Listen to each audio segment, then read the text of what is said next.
Greetings. Welcome.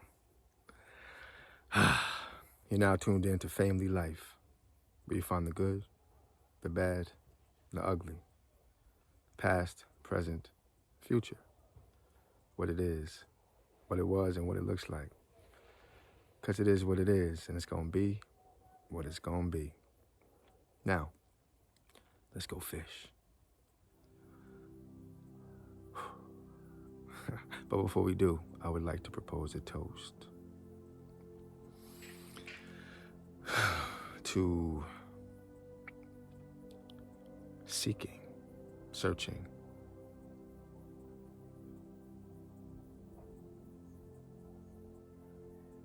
I find myself always searching for the beauty and the love and the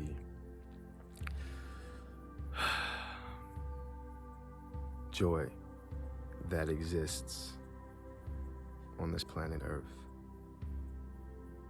I seek it out diligently, fervently, with great hunger and desire, because I'm at a stage and age in my life where I realize that if I'm going to look for something, that I really want to make sure that it is exactly what I want to look for. You know, kind of like when you lose your keys to your house or to your car, or God forbid you lose your cell phone, right?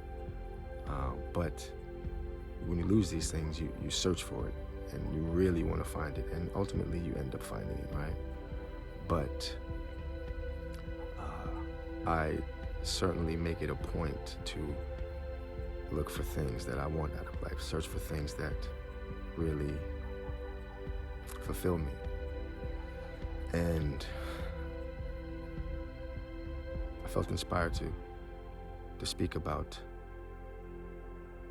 the act of searching for things in life and what it really means, you know? So allow me to propose a toast to the search.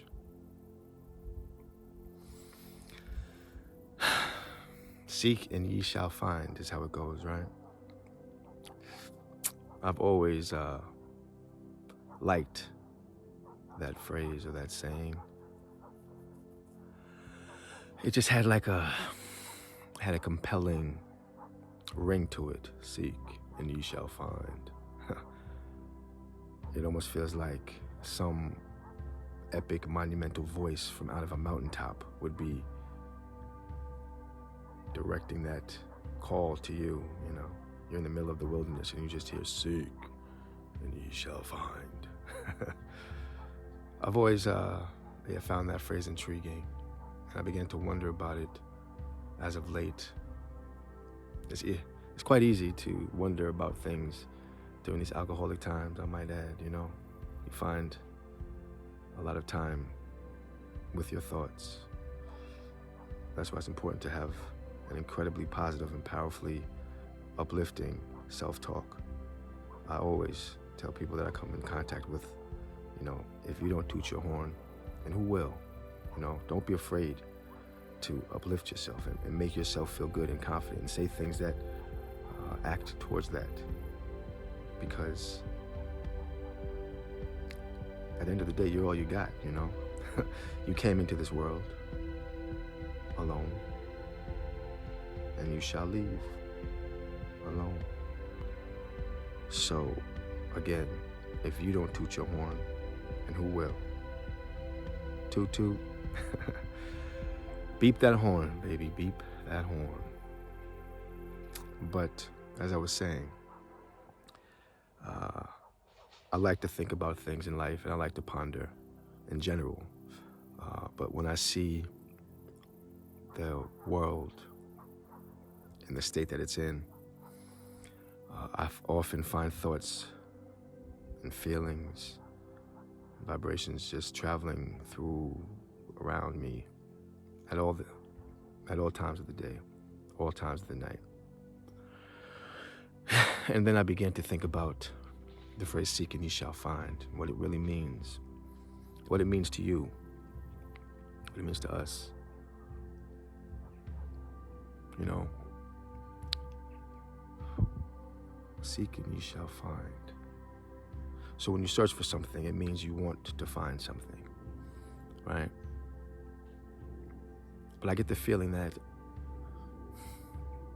there are many people that don't know what they really want from life, out of life, in life. I mean, what they really, really want.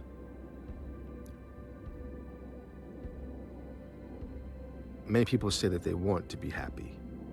They want happiness, they want excitement, they want to feel loved and wanted. But then they do things that reveal themselves contrary to what they say. And I often wonder about that.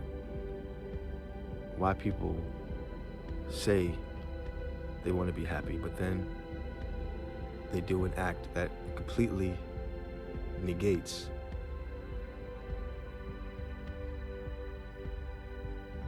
that desire. Like, for instance, someone might say they want to be loved. One thing I want from life is to be loved. I want someone to love me. Now, whether it be a familial love, a social friendship love, or a relationship love. But the saying is, I want to be loved. But then when you look, their actions speak the opposite. Like, for instance, they don't keep their word that they told a friend that they would keep. Unreliable, or you talk behind someone's back. Say mean things about someone that thought you were a confidant.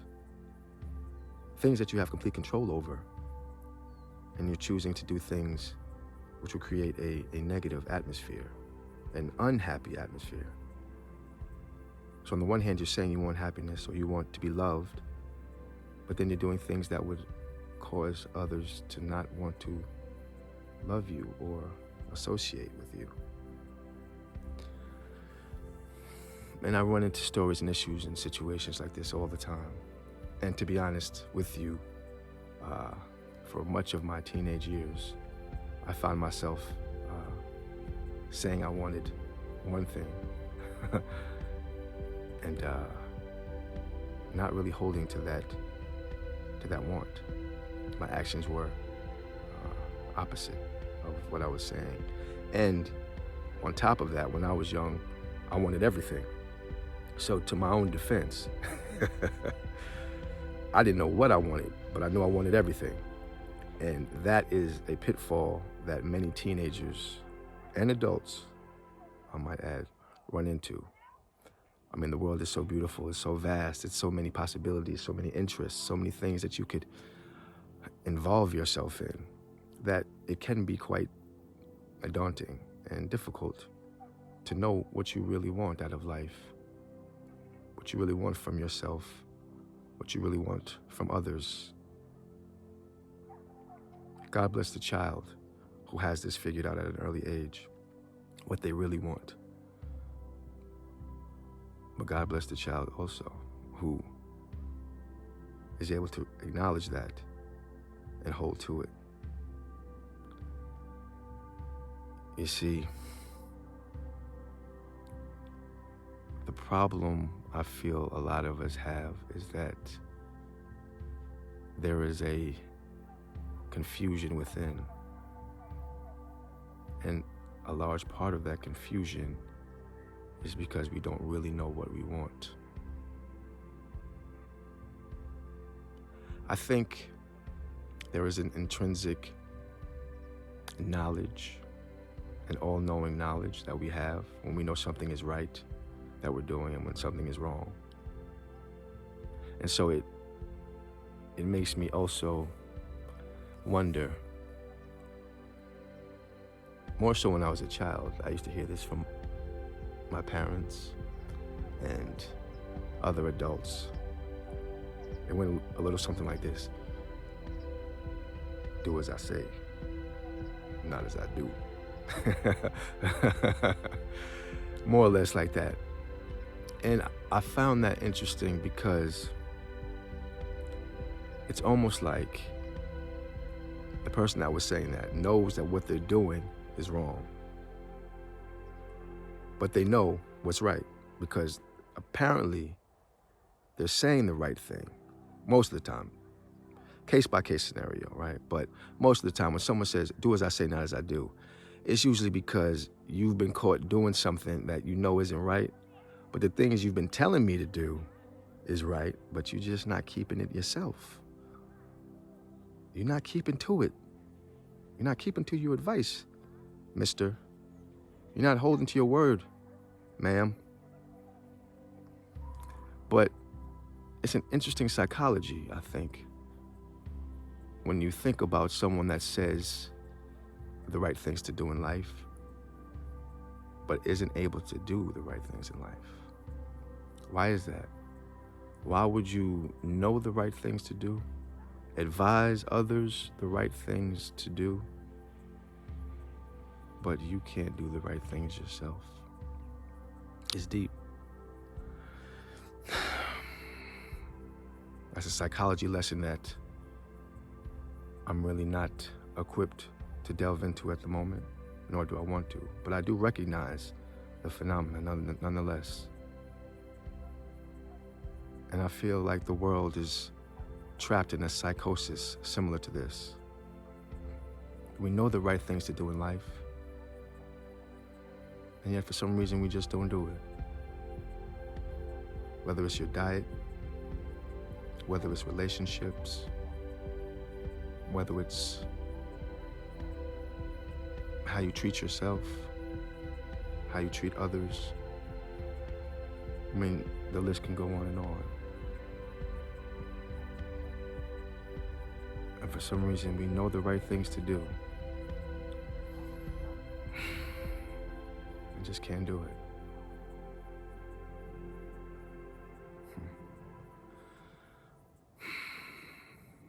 Let's meditate on that for a moment.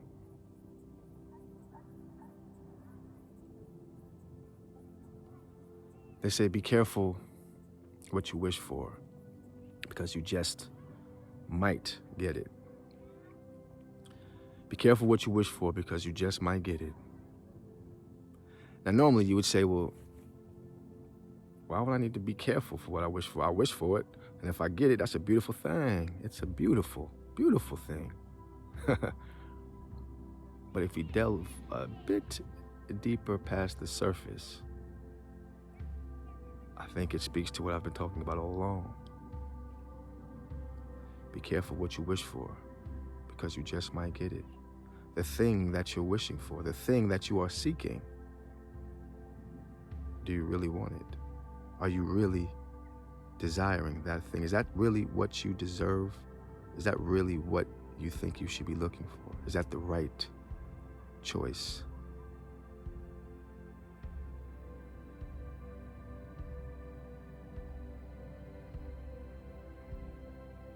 Think about it.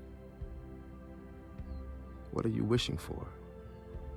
What are you searching for?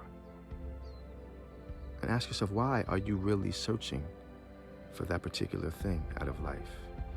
Whether it's occupational, whether it's spiritual, whether it's social, anything that life has to offer you, believe you me, I know, the possibilities are endless. The temptations are endless. The visuals, the sounds, the tastes, the smells, the feelings are endless. So it's easy to get caught up, confused, distracted, forget what it was you were looking for, confusing what it was that you were looking for something else. But spend some time in that quiet room. Close the door, shut the lights. Only look at the insides of your eyelids. Something like this.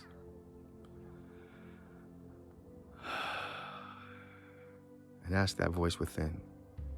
Ask that force within. What am I looking for? What do I want? That's it. And listen. Don't try to assume what people around you, friends or family, might think you want. Don't try to assume what society may think you want. Don't try to guess what anyone other than yourself wants. And once you want it, and once you identify it, search, seek, and ye shall find. I'm gonna fill you in on a little secret.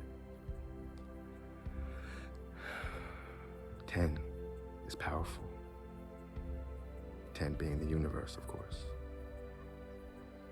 And I know from experience that anything you ask for in this existence on planet Earth, you shall receive. The key is focalizing that vision, focalizing that thought. 10 knows all, feels all, and responds in kind. Whatever you are seeking for, you shall find. 10 does not make mistakes. 10 never comes up void. His Halloween goodie bag is always filled. I promise you this.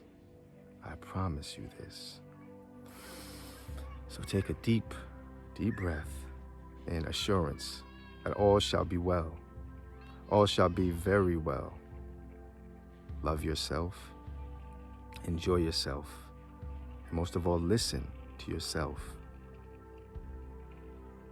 And whatever it is that you're thinking, whatever it is that you're feeling, whatever it is that you're seeking, first think about it. Really, truly think about it. And 10 shall provide.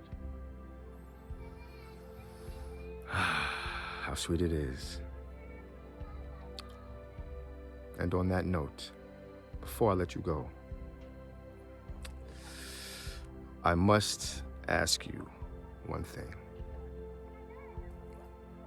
What have you forgotten?